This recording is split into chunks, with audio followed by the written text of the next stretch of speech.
हाँ तो प्यारे बच्चों, हम रुचिरा का प्रथम पाठ जो पढ़ रहे थे उसके 4 श्लोक आपको पहले करवाए जा चुके हैं। इसके बाद में 5वां और 6ठा श्लोक आज आपको करवाया जा रहा है। सुभाषितानी पाठ का 5वां श्लोक यह है। महतां प्रकृति सैव वर्धिता नाम परैरपि।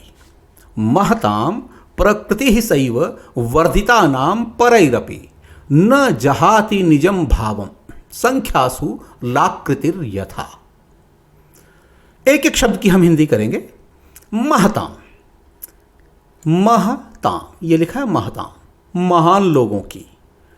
प्रकृति ही स्वभाव, सैव सा एव, सा जमा एव, सा जमा एव, ये संधि है बच्चों यहां पे, सा जमा एव।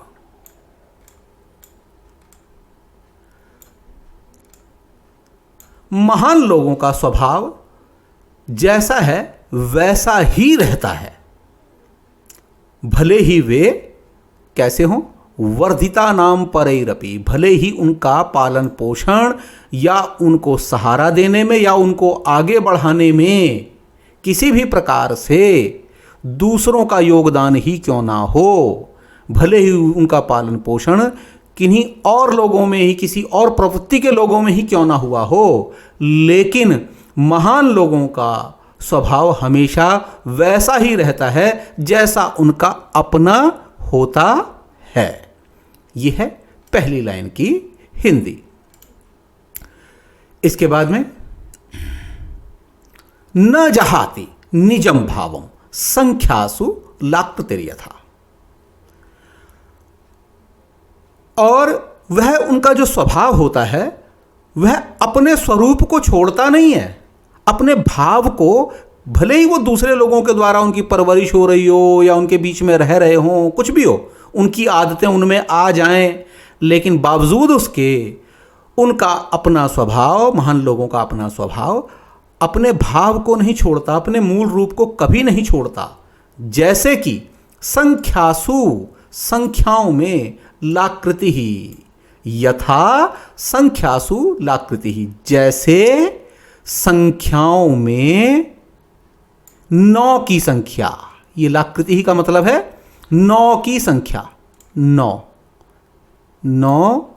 की संख्या। ठीक है, ये देखो 9 की संख्या। अब भाई सवाल ये होता है 9 की संख्या कैसे अपना स्वभाव नहीं छोड़ती। ये पहले मैं बाद में, ये तो मैं तुम्हें बाद में समझाऊंगा। उससे पहले एक बारी इसकी हिंदी एक बारी और सुन लो। महतां प्रकृति सैव, महान लोगों का जैसा स्वभाव होता है वह हमेशा वही रहता है, भले ही वर्धिता नाम, भले ही परैरपि, परैरपि वर्धिता नाम, भले ही उनका पालन पोषण दूसरों के द्वारा क्यों ना किया गया हो या वे उनके बीच में क्यों ना रह रहे हों, उनका वह स्वभाव अपने भाव को नहीं छोड़ता। न जहाती, छोड़ता है, नहीं छोड़ता है। न जहाती का मतलब नहीं छोड़ता है अपने मूल भाव को या स्वभाव को। महान लोग कभी नहीं छोड़ सकते। जिस प्रकार से संख्याओं में 9 की संख्या अपना स्वभाव कितना मर्जी उसको गुणा कर करके बढ़ाए जाओ, लेकिन वो नहीं छोड़ती। अब बताता हूं तुम्हें 9 की संख्या अपना भाव कैसे नहीं छोड़ती। देखो 9 की संख्या को आप चाहे जिस मर्जी से गुणा कर लो, लेकिन जो गुणनफल आएगा जब उसका योग करोगे तो 9 ही आएगा। उदाहरण के तौर पे 9 गुणा 2 क्या आया? 18। ठीक है, 18 आ गया। 18 में अब 1 और 8 को जब तुम जोड़ोगे, इस 18 में 1 और 8 को जोड़ोगे तो क्या आएगा? 9 आ जाएगा। जैसा 9 था उसने बढ़ाए जाने पर भी, 2 के द्वारा दुगना करने पर भी 9 ने अपने मूल भाव को बिल्कुल भी नहीं छोड़ा। अब इसी 9 को तुम किसी और से गुणा कर लो। 9 गुणा 9 ये आया 81, 81, ठीक है ना। जब 81 आया, इसको जोड़ोगे तो ये भी हो गया 9। इसी 9 को अब तुम 7 से गुणा कर लो, ये देखो क्या आया 63।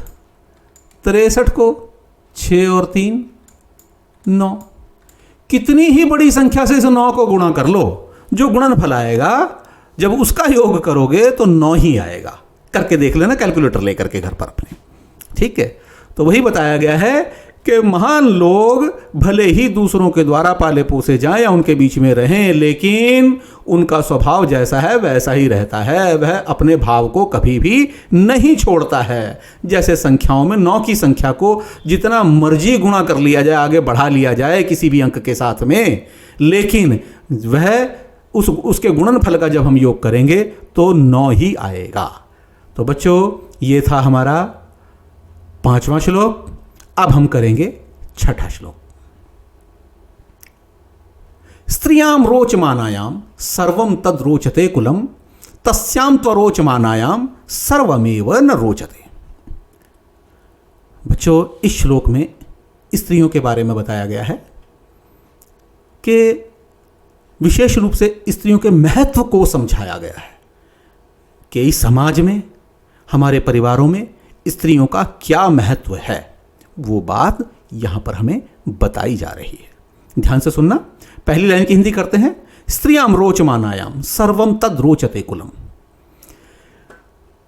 जहां पर स्त्रियों का सम्मान होता है, उनकी सुरक्षा इत्यादि का ध्यान रखा जाता है। रोचमानायाम मतलब उनको अच्छा लगने वाली, उनके सम्मान को बरकरार रखते हुए उनकी देखभाल जहां पर की जाती है, उनका ध्यान रखा जाता है स्त्रियों का, वह कुल हमेशा ही आगे बढ़ता है, उन्नति करता है।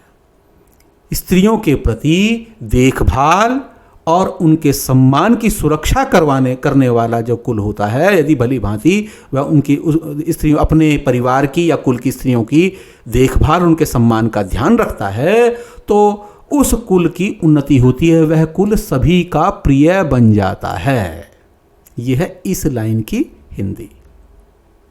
तस्याम त्वरोचमानायाम, लेकिन जहां पर स्त्रियों का सम्मान नहीं किया जाता, उनकी सुरक्षा, उनके मन के भावों को नहीं समझा जाता, बलपूर्वक उनकी इच्छाओं का दमन किया जाता है, वहां पर वह स्थान, वह कुल, वह समाज कभी भी शोभा को प्राप्त नहीं करता। वह कुल, वह स्थान, ये शब्द इसमें नहीं है, ये अपने पास से हमें बोलने पड़ रहे हैं। फिर एक बार हिंदी बोल रहा हूं।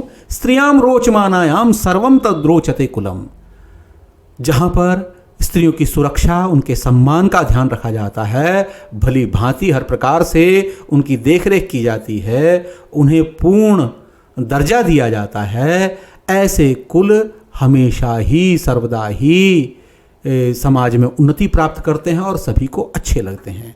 और जहां पर स्त्रियों को सम्मान नहीं दिया जाता, उनकी सुरक्षा नहीं की जाती, उनकी भावनाओं का दमन किया जाता है, उनको मनुष्य नहीं समझा जाता, उस जगह पर कुछ भी सुशोभित नहीं होता और ना ही वह कुल, वह परिवार, वह समाज कभी आगे बढ़ पाता है, उन्नति कभी नहीं कर सकता वो। तो बच्चों, ये मैंने तुम्हें दोनों इस पाठ के अंतिम दोनों श्लोक भी करवा दिए हैं। उम्मीद है आप लोगों को समझ आ गए होंगे। इसके बाद में एक गूगल शीट और दी जाएगी, उस गूगल शीट को हल करके भेजना है। पूरे पाठ की हिंदी आपको लिखनी है, इन सभी 6 के 6 श्लोकों की। और इसके बाद अब हम इसका अभ्यास हल करेंगे अगली वीडियो में। तब तक के लिए धन्यवाद, फिर मिलते हैं।